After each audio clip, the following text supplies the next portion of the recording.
मुक्ति का उपनिषद श्री राम हनुमान संवाद। उपनिषदों में एक ऐसा अद्वितीय ग्रंथ विद्यमान है जो पूरे वैदिक ज्ञान के द्वार खोल देता है। मुक्ति यानी कि मुक्ति का उपनिषद, यह वही संवाद है जहाँ गुरु स्वयं भगवान श्री राम है और शिष्य हनुमान। एक ऐसा संवाद जो केवल भक्ति नहीं बल्कि परम ज्ञान, मुक्ति के मार्ग का उद्घाटन करता है। लंका विजय के पश्चात उस दिव्य शांति के समय हुआ यह वार्तालाप उपनिषदों की 108 सूची और उनके महत्व का सार प्रस्तुत करता है। यहाँ हम उसी दिव्य संवाद, उसके संदेशों और उसके अनुशासनिक व दार्शनिक निर्देशों का समग्र चित्र प्रस्तुत कर रहे हैं। चलिए आगे बढ़ते हैं। वह पौराणिक समय और हनुमान की जिज्ञासा।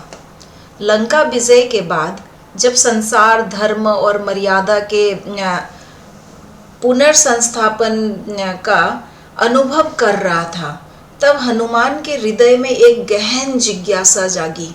सर्वत्र विजय का उत्सव था, पर हनुमान के भीतर प्रश्न उठ रहे थे।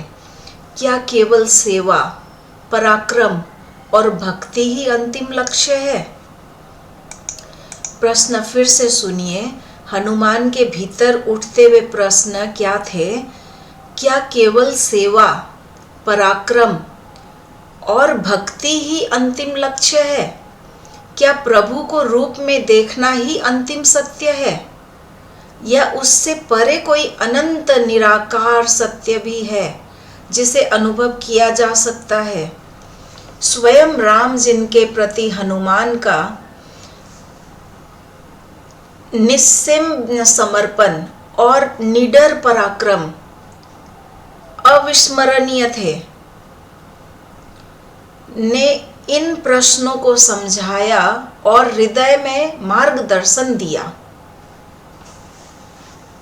हनुमान ने विनय पूर्वक कहा कि उन्होंने अपनी समस्त शक्ति, प्राण और कर्म राम को अर्पित किए। क्या किए? अपनी समस्त शक्ति, प्राण और कर्म राम को अर्पित किए, पर अब वे उस रूप को जानना चाहते हैं जो देह, नाम और लीला से परे है, ब्रह्म। इस प्रश्न पर राम ने हनुमान के सिर पर हाथ रखा और उपनिषदों के अध्ययन का मार्ग बताया। उपनिषद ही वे घाट है जहाँ सत्य की गंगा बहती है। और फिर राम ने हनुमान को 108 उपनिषदों की पवित्र सूची सुनाई। ये वही क्षण था जब मुक्ति उपनिषद का जन्म हुआ। हनुमान का अनुभव, ज्ञान का आभास। जब हनुमान ने उस वाणी को श्रवण किया तो वे ध्यान में लीन हो गए। धीरे धीरे उनको एक दिव्य अनुभूति हुई। अयम आत्मा ब्रह्म, अयम आत्मा ब्रह्म, कि आत्मा और ब्रह्म एक ही है। उनके समक्ष अब राम केवल रूप में नहीं बल्कि ब्रह्म के अवतार में रूप में प्रकट हुए। भक्ति में उनकी सरलता कम नहीं हुई, पर ज्ञान का गंभीर प्रकाश भी उनमें जाग गया।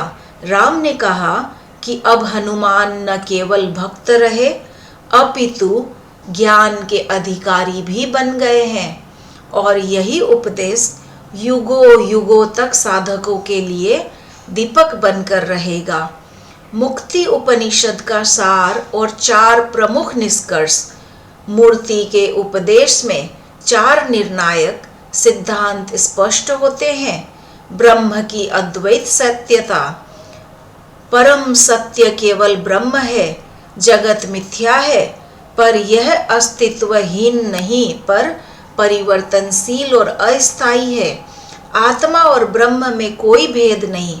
जब ज्ञान प्रकट होता है, भेद मिट जाता है। ब्रह्म ज्ञान की अनिवार्यता। मुक्ति का साधन ब्रह्म ज्ञान है।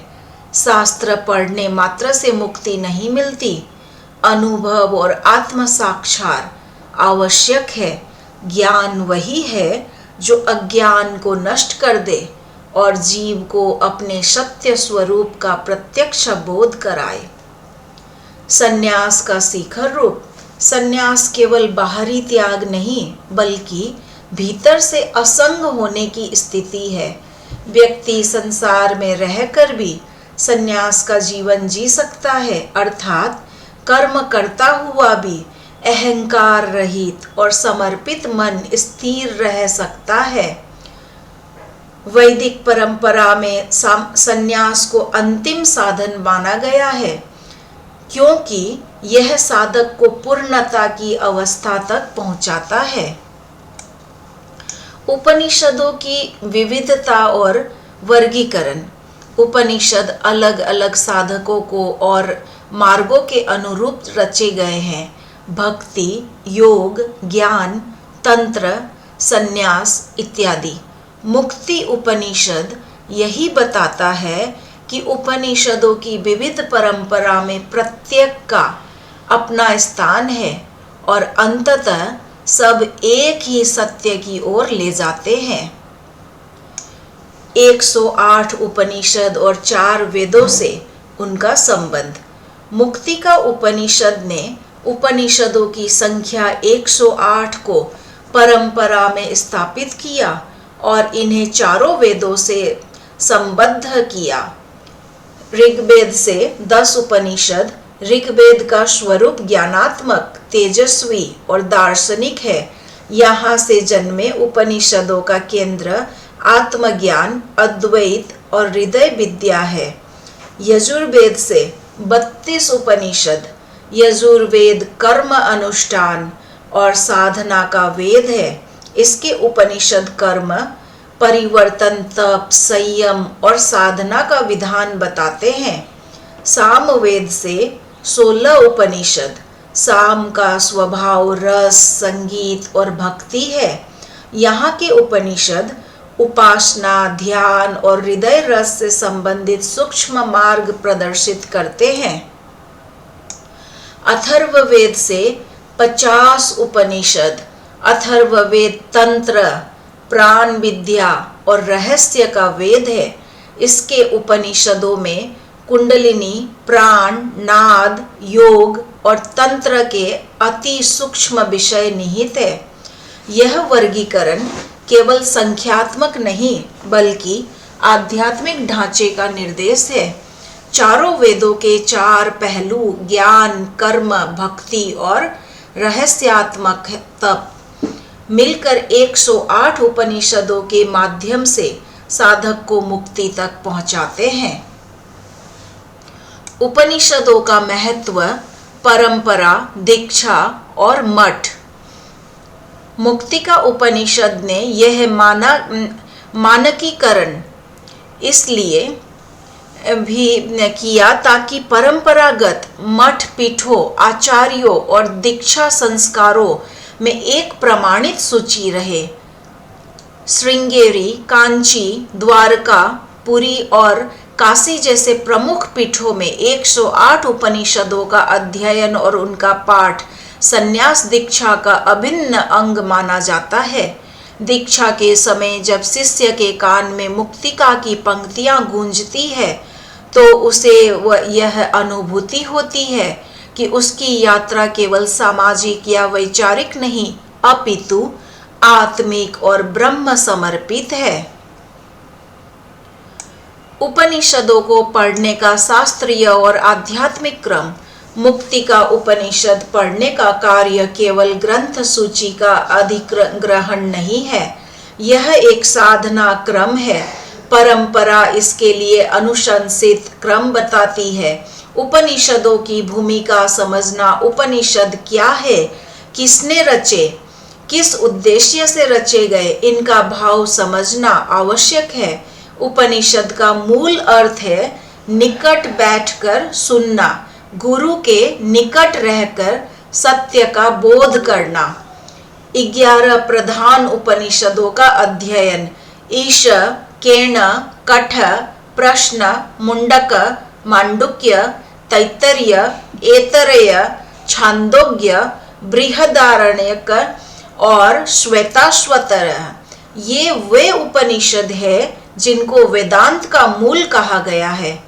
इनसे साधक को अद्वैत के आधारभूत सूत्र और प्रत्यक्ष अनुभूति की दिशा मिलती है।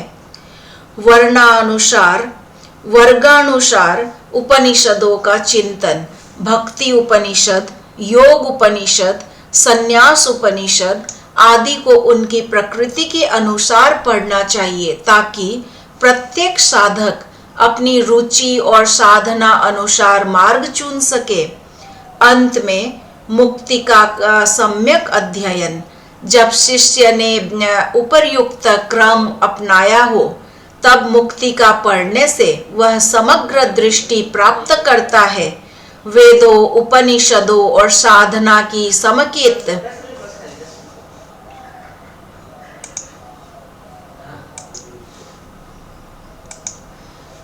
वर्गानुसार उपनिषदों का चिंतन भक्ति उपनिषद, योग उपनिषद, संन्यास उपनिषद आदि को उनकी प्रकृति के अनुसार पढ़ना चाहिए ताकि प्रत्येक साधक अपनी रुचि और साधना अनुसार मार्ग चुन सके। अंत में मुक्तिका का सम्यक अध्ययन। जब शिष्य ने उपर्युक्त क्रम अपनाया हो तब मुक्तिका पढ़ने से वह समग्र दृष्टि प्राप्त करता है। वेदों, उपनिषदों और साधना की समेकित परंपरा उसके समक्ष प्रकट होती है। आधुनिक युग में मुक्तिका उपनिषद का प्रासंगिक प्रभाव है। प्रासंगिक प्रभाव क्या है, आइए उसमें आगे बढ़ते हैं। आज के वैज्ञानिक, दार्शनिक और आध्यात्मिक शोध के युग में भी मुक्ति उपनिषद की प्रासंगिकता अपरिवर्तित है।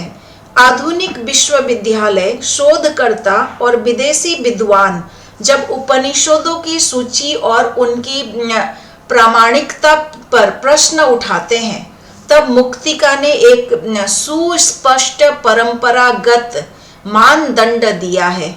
योग, ध्यान, कुंडलिनी, नाड़ियों और नाद ज्ञान के क्लासिफिकेशन में भी मुक्तिका का योगदान निर्णायक रहा है।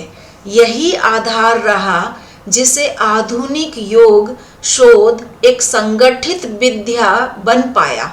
अतः मुक्ति उपनिषद केवल पारंपरिक धर्म ग्रंथ न रहकर आधुनिक शोध और साधनात्मक अभ्यास का भी मार्गदर्शक बन गया। उपनिषदों की विविधता, मार्ग और लक्ष्य का समन्वय। उपनिषदों की विविधता यह सिखाती है कि ज्ञान तक पहुंचने के अनेक मार्ग हैं।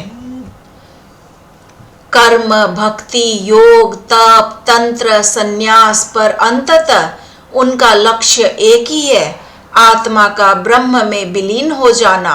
मुक्ति उपनिषद इसी समन्वय का संदेश देती है कि चाहे किस मार्ग से आरंभ हो, अंत में साधक को ज्ञान की धार प्रवेश करना होगा। यह उपनिषद इसलिए अनुकूल है कि वह हर साधक वर्ग के लिए उपनिषद निर्दिष्ट करती है। भक्ति चाहने वालों के लिए वैष्णव उपनिषद, योगियों के लिए हंस और ओंकार और योग तत्व उपनिषद, ज्ञानी के लिए अद्वैत उपनिषद और सन्यासियों के लिए अवधूत, परमहंस, नारद प्रकार उपनिषद। मुक्ति का असली अर्थ और अनुभव। मुक्ति उपनिषद यह स्पष्ट करती है कि मुक्ति कोई परलौकिक प्राप्ति नहीं, न तो स्वर्ग लाभ है, न किसी पुण्य फल का उपभोग। मुक्ति का वास्तविक अर्थ है अपने सत्य स्वरूप का प्रत्यक्ष अनुभूति। जब आत्मा जान ले कि वह कभी बांधी ही नहीं थी, वह कभी बंधी ही नहीं थी। शास्त्र केवल दीपक है, प्रकाश का अनुभव हृदय है में स्वतः होना चाहिए। ज्ञान वही है जो अहंकार का घनघोर भस्म कर दे और आत्मा की साक्षात ज्योति को उद्घाटित करे। मुक्तिका उपनिषद का उद्देश्य समग्र प्रतिबद्धता, मुक्तिका का उद्देश्य बहुस्तरीय है। उपनिषदों का एकीकृत होना, प्रमाणित केन का प्रदान करना। सेकंड, ज्ञान मार्ग की प्राथमिकता स्थापित करना। थर्ड, मोक्ष के लिए उपनिषद अध्ययन को आवश्यक बनाता है। फोर्थ, वेद आधार पर उपनिषदों का वर्गीकरण करना, मानकीकृत करना। पांचवा, और वेदांत को लोकप्रिय बनाना। राम हनुमान संवाद के मधुर रूप द्वारा इन सब का एक ही लक्ष्य है, साधक को ब्रह्म की ओर प्रेरित करना। आइए अंतिम संदेश की ओर बढ़ते हैं। मुक्ति का उपनिषद हमें सिखाता है कि ज्ञान ही मुक्ति का द्वार है, भक्ति उसका सुवासित पुष्प है और आत्मा वह पवित्र ज्योति है जो स्वयं ब्रह्म से एकाकार हो जाती है। हनुमान जैसे महाभक्त को भी जब यह प्रश्न उठा, प्रभु अंतिम सत्य क्या है, तब राम ने उस दिव्य ज्ञान की धारा प्रदान की। यह दृश्य केवल कथा नहीं, यह संपूर्ण मानवता के लिए संदेश है। जो सत्य की खोज करता है, सत्य ही उसका मार्गदर्शक बन जाता है। यदि यह वार्तालाप और इसका सार आपके हृदय को स्पर्श करता है, तो यह उपदेश इसलिए अमूल्य है क्योंकि यह न केवल ज्ञान का स्रोत है, बल्कि वह जीवन मार्ग है जिसका अनुभव और अनुगमन हर साधक कर सकता है। जय श्री राम, जय महावीर हनुमान, जय हो जय हो जय हो।